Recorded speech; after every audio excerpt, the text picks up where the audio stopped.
ada seorang manusia yang tidur dengan rantai di kakinya. Namanya dipanggil bukan sebagai tanda kehormatan, melainkan sebagai bukti kepemilikan. Sejak kecil, takdirnya seolah sudah dituliskan oleh orang lain.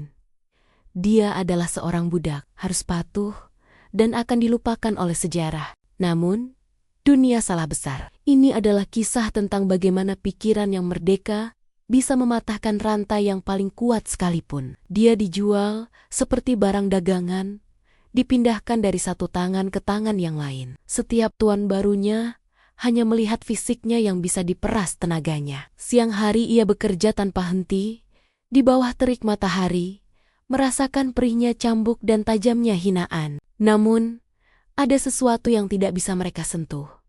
Pikirannya. Saat malam tiba, ketika semua orang terlelap dalam lelah, ia menyalakan pelita kecil. Bukan untuk menghitung koin emas atau meratapi nasib, tapi untuk menghafal, bukan emas atau harta yang ia kumpulkan, melainkan kata demi kata, ilmu demi ilmu. Setiap cambukan yang mendarat di punggungnya tidak pernah mampu mematahkan semangatnya untuk belajar. Justru, setiap penghinaan yang ia terima seolah menjadi bahan bakar yang mempertajam akalnya. Ia tahu, tubuhnya mungkin dimiliki orang lain, tetapi jiwanya, pikirannya adalah miliknya sendiri. Saat orang lain menghabiskan malam dengan tidur nyenyak, ia tenggelam dalam lautan buku. Saat dunia terus meremehkannya, menganggapnya tak lebih dari bayangan, ia tumbuh dalam diam. Akarnya menghujam dalam ke tanah ilmu, sementara rantingnya mulai menjulang tinggi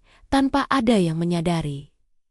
Lalu, sesuatu yang aneh mulai terjadi. Pelan-pelan, orang tidak lagi datang untuk memerintahnya. Mereka datang untuk bertanya. Awalnya hanya pertanyaan sepele dari sesama pelayan, lalu merambat ke para penjaga, hingga akhirnya sampai ke telinga para pejabat kecil. Tanyakan pada budak itu. Dia mungkin tahu jawabannya. Begitulah deses-deses mulai menyebar. Pengetahuannya yang luas tentang berbagai hal, dari sastra hingga hukum, dari pertanian hingga astronomi, membuatnya menjadi sumber rujukan yang tak terduga. Rantai di kakinya masih ada, tapi pikirannya sudah terbang bebas melintasi batas-batas perbudakan. Ia tidak lagi sekadar nama dalam daftar inventaris tuannya. Ia adalah sebuah pikiran yang mulai dihormati.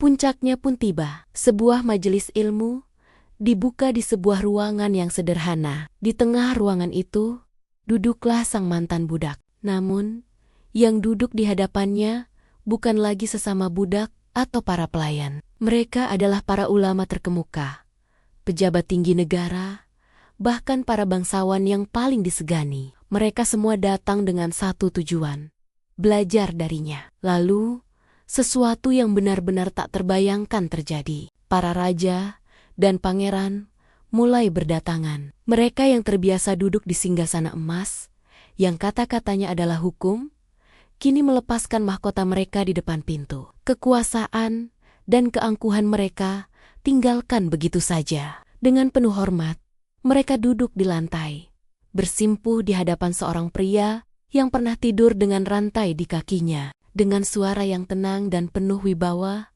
ia mulai menjelaskan dunia. Ilmunya mengalir deras seperti sungai yang jernih, dalam, dan tak terbantahkan. Setiap kalimatnya membuka cakrawala baru. Setiap penjelasannya memecahkan masalah yang paling rumit. Tak ada satupun dari mereka yang berani menyela atau meremehkannya.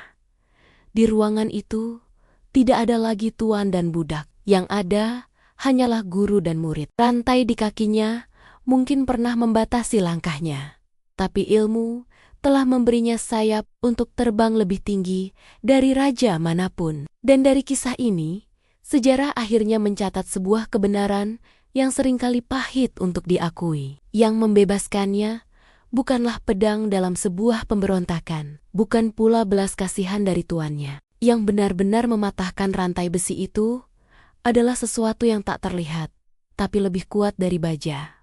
Ilmu pengetahuan. Sejak hari itu, dunia belajar satu pelajaran berharga yang sering kita lupakan. Sebuah peradaban tidak diangkat oleh darah bangsawan atau tumpukan harta, tetapi oleh pikiran-pikiran yang merdeka dan terus mencari cahaya pengetahuan. Terima kasih sudah menonton. Jangan lupa untuk subscribe agar kita bisa terus belajar dari kisah-kisah hebat lainnya. Sampai jumpa di video berikutnya.